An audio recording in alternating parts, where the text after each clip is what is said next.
बोलिए सदगुरुदेव की, सदगुरु श्री अभिलाष साहिब की, आज के आनंद की, कबीर धाम की।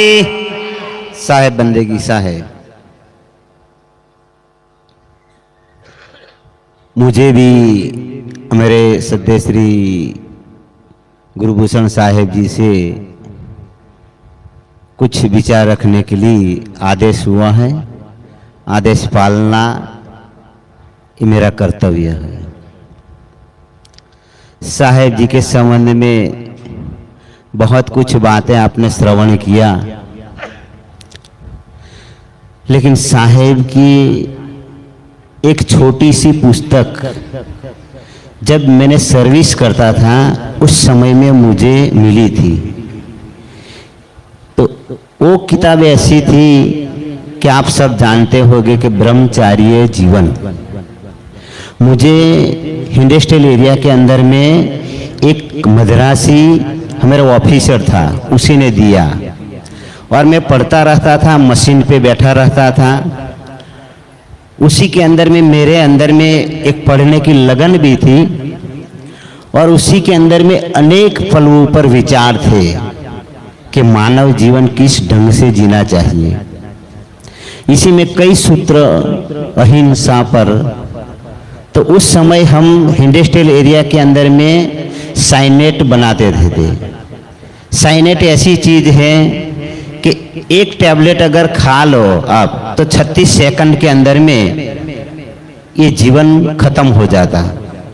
तो उस समय मेरे मन में साहेब जी का दर्शन नहीं हुआ, संतों से इतना परिचय नहीं हुआ, लेकिन एक छोटी सी किताब से मेरे मन में ऐसा ग्लानि हुआ कि ये साइनेट बनाते हैं, ये किसमें उपयोग होता है। तो हम जानते जितनी जंतुनाशक दवा होती है उसी के अंदर में उपयोग होता है।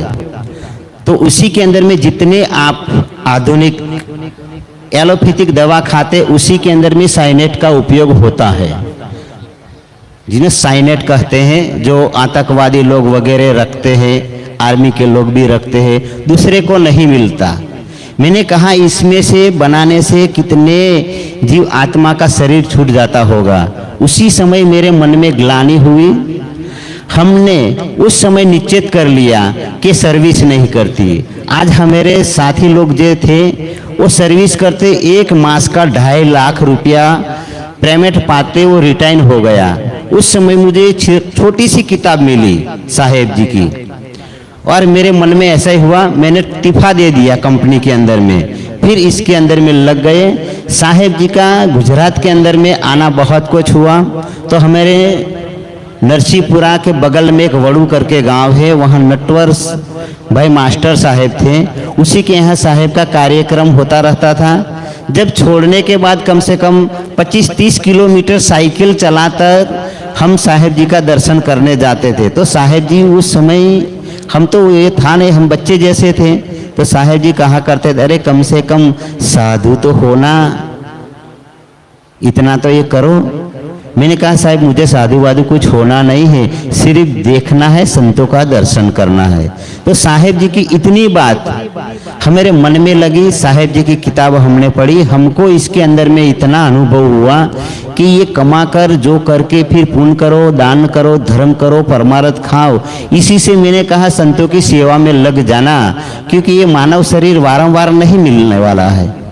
तो उसी समय से मेरे मन में ये विचार अंदर भ्रमण करते रहते थे। एक समय ऐसा आया तो हमने तिफा भी दे दिया, परिवार से भी तिफा दे दिया। और उसी समय में हम नरसीपुरा एक आश्रम है, वहाँ कम से कम ऐसे ही पैंट शर्ट के कपड़ों में साहेब जी के साथ में रहे और वहाँ से सारे संतों का दर्शन पर्सन हमको होता रहा। तो कहावत है कि संगत कीजिए साध की हरे वर की व्याध, ओछी संगत कुर की आठों पहर उपाद। आज हम लोगों को सदगुरु श्री कबीर साहेब का सानिध्य मिला और इसी के अंदर में पारक सिद्धन मिला। अगर इसी को इसी प्रकार बना के रखना है, उसको उसकी जड़ मजबूत बनाना है, तो सबसे पहले आप जितने भक्त समुदाय है, पारक सिद्धांत में लगे हैं, उनको मजबूत होना पड़ेगा। तो मजबूत कैसे होंगे कि सत्संग तो हम श्रवण करेंगे, आएंगे जाएंगे, लेकिन ये सारी व्यवस्था करने के लिए हमको साथ सहकार और सहयोग तन मन और धन से देना होगा।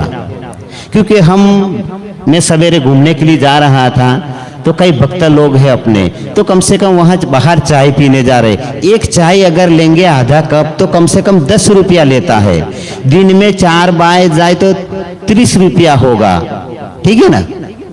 अगर हम ये आश्रम में आए 3 दिन यहाँ रहेंगे, हमको स्नान करने की सुविधा, सवेरे जलपान की सुविधा, दोपहर में भोजन की सुविधा, रात में भोजन की सुविधा, सारी सुविधा प्राप्त होना है और हम प्राप्त करते हैं। तो ये संस्था की ओर से, लेकिन ये संस्था को चलाने के लिए अगर हम यहाँ आए 3 दिन रहे और आश्रम के अंदर में जाते समय 100 रुपया दान पर्ची पड़वा लिया, तो हमने क्या कमाया?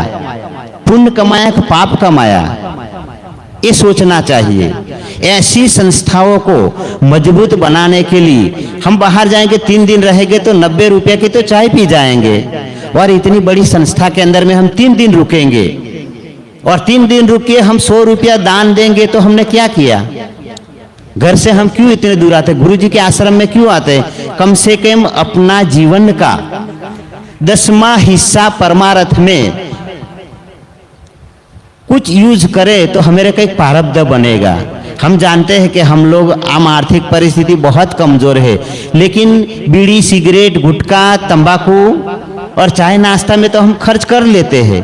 तो 3 दिन रहने का मतलब 100 रुपया दान कोई बड़ी चीज नहीं है।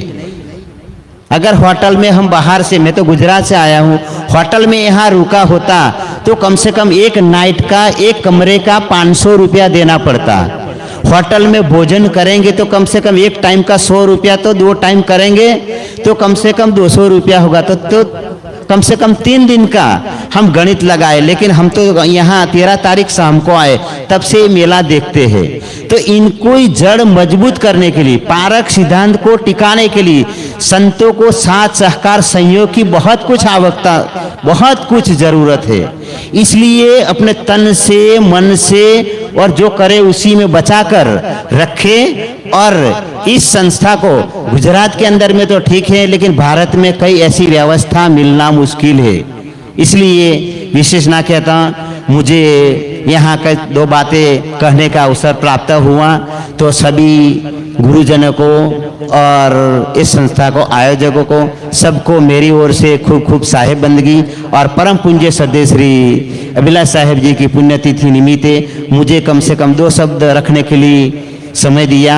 मैं समापाठी हूँ और साहेब जी से हृदय से मैं प्रार्थना करता हूँ कि यही अवसर, ऐसी संस्था आगे बढ़ती रहे। इन्हीं शुभकामनाओं के साथ में मेरी वाणी को विराम देता हूँ। बोलिए सदगुरुदेव की, सदगुरु अभिलाष साहेब की, धर्मेंद्र साहेब की। साहेब बंदेगी, साहेब बंदेगी, साहेब।